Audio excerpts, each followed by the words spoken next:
यानी सबकी आयु निश्चित है। कब समय आ जाए, कब बुलावा आ जाए, किसी को नहीं पता। पता है क्या किसी को?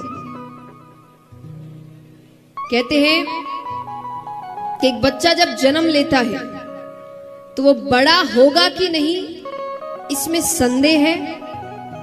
संदेह माने डाउट, कि पता नहीं, हो भी सकता है, नहीं भी हो सकता है, कुछ पता नहीं है, तो संदेह है। चलो बड़ा हो भी गया तो पढ़ाई करेगा कि नहीं करेगा, इसमें संदेह है। कहो जोर से, है। उसकी शादी होगी कि नहीं होगी, इसमें संदेह है। उसके बच्चे होंगे कि नहीं होंगे, इसमें संदेह है। वो मरेगा कि नहीं मरेगा, इसमें संदेह है।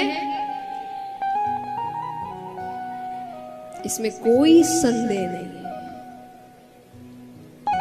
अगर जन्म लिया है तो मरेगा, ये दुनिया का सबसे बड़ा सच है। व्यक्ति यही भूल जाता है, उसको लगता है कि अभी कुछ नहीं।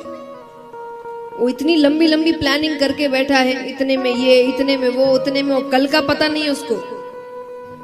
कल छोड़िए, अगले पल का पता नहीं है क्या होगा।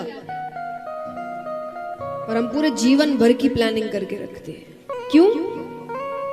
क्योंकि हम भूल जाते हैं कि अंत समय कभी भी आ सकता है। एक व्यक्ति, एक बहुत ही अच्छी कहानी सुनाती हूँ आपको।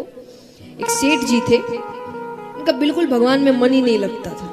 भगवान में मन नहीं लगता, किसी से रिश्ता अच्छे से नहीं रहता, सबसे झगड़ता रहता, खाली मेरा मेरा मेरा मेरा मेरा, दिन भर यही चलता उसके दिमाग में। तो उसके गांव में एक बार एक महात्मा जी आते हैं, गुरु आते हैं, संत आते हैं, ऋषि आते हैं। तो वो उनके पास जाता है, क्योंकि कई लोग इसकी शिकायत उससे कर चुके हैं कि तुम ऐसे हो, तुमसे। तो वो जाता है, तो उसने गुरु जी को बताया कि ऐसी ऐसी बात है, मेरा किसी से ज्यादा समय तक अच्छा व्यवहार चलता नहीं, सबसे झगड़े होते हैं, परिवार में भी झगड़ा है। अब गुरु जी को लगा इसने ये प्रश्न पता नहीं कितनों से किया होगा, और कुछ दिन तो उनकी बात मानता, और फिर वही अपना, वही घोड़ा, वही मैदान। तो उन्होंने सोचा कि इसको बातों से ज्यादा कुछ करके दिखाना पड़ेगा। कहते ना, कई बार बातों से समझाने से कई ज्यादा होता है करके दिखाना।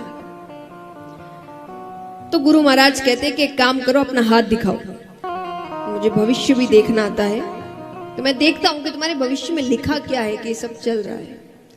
तो उसने हाथ दिखाया। गुरुजी कहते ये सब इधर उधर की बातें छोड़ो, 10 दिन में मृत्यु है।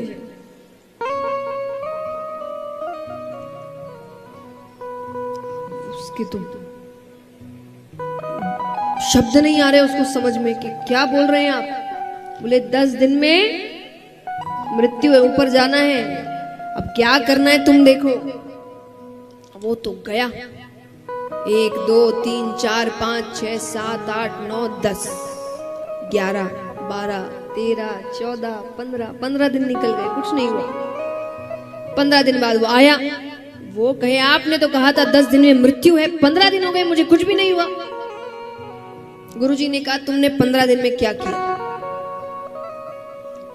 बोले पूछिए मत, मैं तो ऐसा भगवान में लगा हूं, मैंने बहुत नाम जप किया, बहुत दान किया, जिससे झगड़ा किया था वो सबसे माफी मांग ली, सारे रिश्ते सुधार लिए। बोले क्यों? अरे बोले जाने से पहले ये सब थोड़ी, कोई जाने से पहले तो सबसे अच्छा ही करके जाऊंगा, जब जाना ही है, अंत समय आ गया है तो क्या फायदा ये झगड़े ऊपर लेकर जाने का। मैंने बहुत दान किया, आधे से ज्यादा जायदाद दान कर दी अपनी, खूब भगवान का नाम जप किया, मेरा तो पूरा मन भगवान में ही लगा था। गुरुजी कहते हैं तुमने मुझसे पहले दिन आके यही पूछा था ना कि मेरे एकाग्रता का राज क्या है, अच्छे स्वभाव का राज क्या है, भगवान में मन लगने का राज क्या है। यही राज है। मैं अपनी मृत्यु को याद रखता हूं, मुझे पता है कि कभी भी वो आ सकती है, अगले पल भी आ सकती है, तो मैं कोई भी अच्छी चीज भविष्य के लिए छोड़ के नहीं रखा कि बुढ़ापे में करेंगे। अभी पहले अपना अपना अपना कर ले, बाद में तो करने। वो बाद आएगा कि नहीं आएगा किसको पता। हम भी तो यही करते हैं। हमारा क्यों दिन भर किसी और से झगड़ा हो रहा है, हम किसी का सहयोग नहीं कर रहे, सिर्फ अपना अपना देख रहे, क्योंकि हम सोचते बुढ़ापे में करेंगे। कई लोग कहते हैं ना कि ये कोई उम्र है क्या कथा सुनने की, जब उम्र आएगी तब सुनेंगे। ये उम्र है क्या भगवान का कीर्तन करने की, जब उम्र आएगी। तो उम्र आएगी पता है तुमको?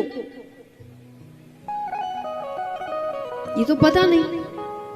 क्या पता उम्र नहीं आई तो? तब ऊपर जाएंगे, भगवान कहेंगे क्या किया, हम कहेंगे आपने करने ही नहीं दिया। हमने तो बुढ़ापे के लिए सोच के रखा था कि बुढ़ापे में सब करेंगे, बुढ़ापा आया ही नहीं। तो इसलिए जिंदगी के जो अच्छे कार्य है, महत्वपूर्ण कार्य है, उनको भविष्य पे मत छोड़िए। वो अभी के कार्य है। अपना जीवन जरूर जिए, पर सहयोग करना, भगवान का नाम जप करना, इसको भविष्य पे मत छोड़िए। एक बात हमेशा याद रखिए, भगवान को जब आप फूल चढ़ाते हैं पूजा के लिए, तो कैसे फूल चढ़ाते हैं बताइए? ताजा या 1-2 दिन पुराना? जोर से कहिए, पक्का, झूठ तो नहीं? तो फिर खुद को क्यों इतना पुराना होने के बाद देंगे भगवान को? हम भी जब भगवान की भक्ति करें तभी ना, जब ताजे हैं, जब स्वस्थ हैं, जब हर चीज अच्छे से चल रही है, दिमाग चल रहा है, शरीर चल रहा है, मन चल रहा है। जब आधी से ज्यादा चीजें चल नहीं रही होगी तब भगवान के पास जाएंगे। भगवान कहेंगे अब क्या कर रहे हैं, हालत तो है नहीं कुछ करने की, अब आराम कर ले, रहने दे।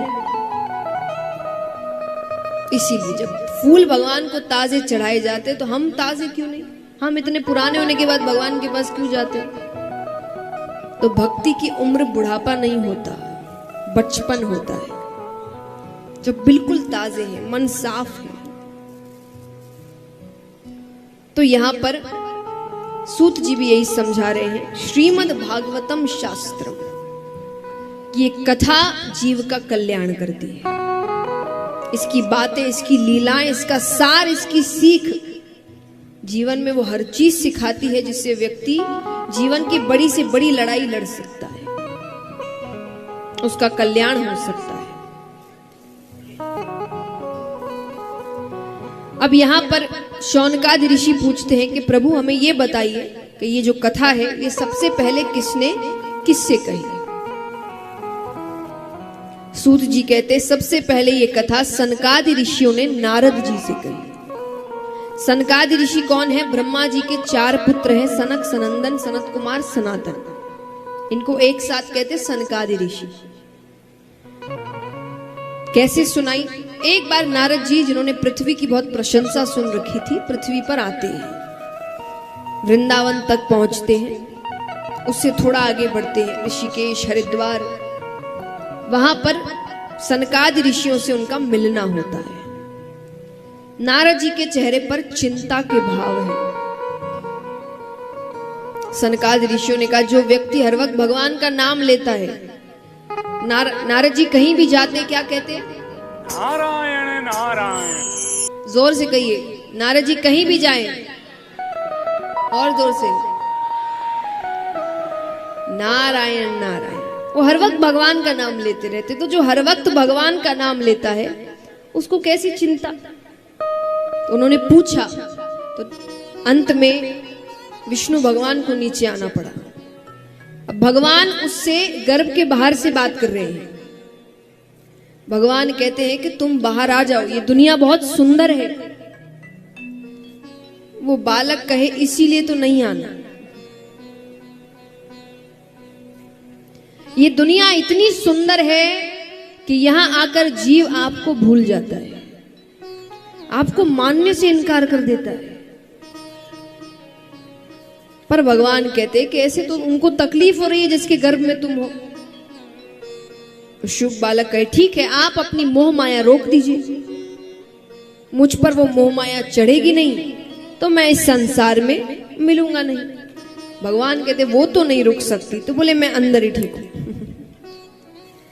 तब भगवान अंत में कहते कि ठीक है, एक क्षण में जितना समय होता है, सिर्फ एक क्षण, उसका भी जो 100वां हिस्सा होगा उतने समय के लिए मैं अपनी मोह माया रोक दूंगा। ठीक है, वो शुभ बालक कहे जब मैं कहूं तभी रोकिएगा। तो उसने बाहर निकलने की तैयारी कर ली। अब वो जैसे ही भगवान को इशारा करता है, भगवान अपनी मोह माया रोकते हैं और गर्भ के अंदर से साक्षात श्री सुखदेव मुनि महाराज प्रकट होते हैं। बोलिए श्री सुखदेव मुनि महाराज की। सुखदेव जी बहुत बड़े वैरागी माने गए और उनकी कृपा हो जाए, उनके जैसे गुरु की शरण मिल जाए तो व्यक्ति 7 दिनों में भगवान से मिल जाता है, जो राजा परीक्षित के साथ हुआ। कल से ये कथा आरंभ होगी। आज हम 2-3 जगह से कथाएं सुनेंगे, थोड़ी महादेव जी की तरफ से, थोड़ी अब नैमिषारण्य वन में चलेंगे, वहां सूत जी की तरफ से। कल से हम सुखदेव जी के मुख से कथा सुनेंगे। तो इनके जैसे गुरु मिल जाए तो भगवान से मिलना आसान हो जाता है।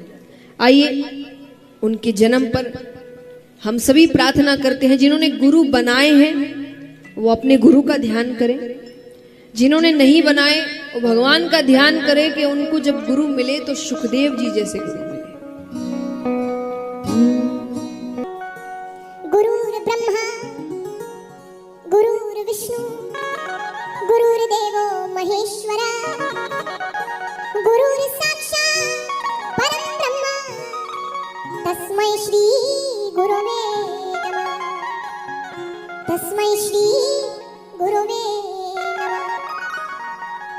तो इस प्रकार सुखदेव जी के अवतार की कथा आती है। अब चलते हैं नैमिषारण्य वन में, जहां 88,000 ऋषिगण बैठे हैं और उनको कथा सुना रहे हैं सूत जी।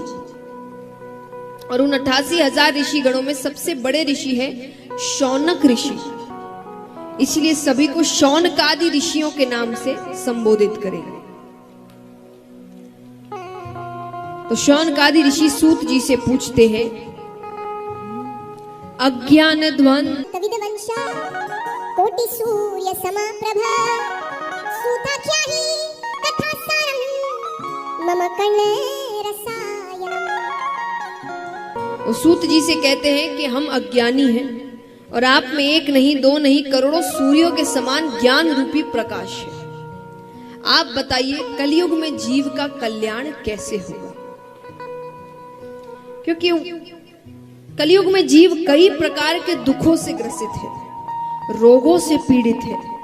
छोटे छोटे बच्चों को बड़े बड़े रोग हैं और धीरे धीरे ये चीजें बढ़ती जा रही है, रोग बढ़ते जा रहे हैं।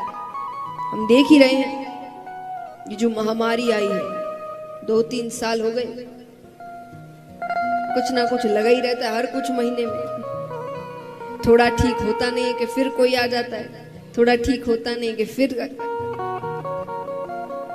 तो ये सब क्या है कि धीरे धीरे रोग बढ़ते जा रहे हैं, व्यक्ति और रोगी होता जा रहा है। तो भगवान को कब याद करे? जब उसे अपने ही दुखों से, अपने रोगों से ही फुर्सत नहीं मिलेगी, वो खुद ही इतना दुखी दिन भर रहेगा।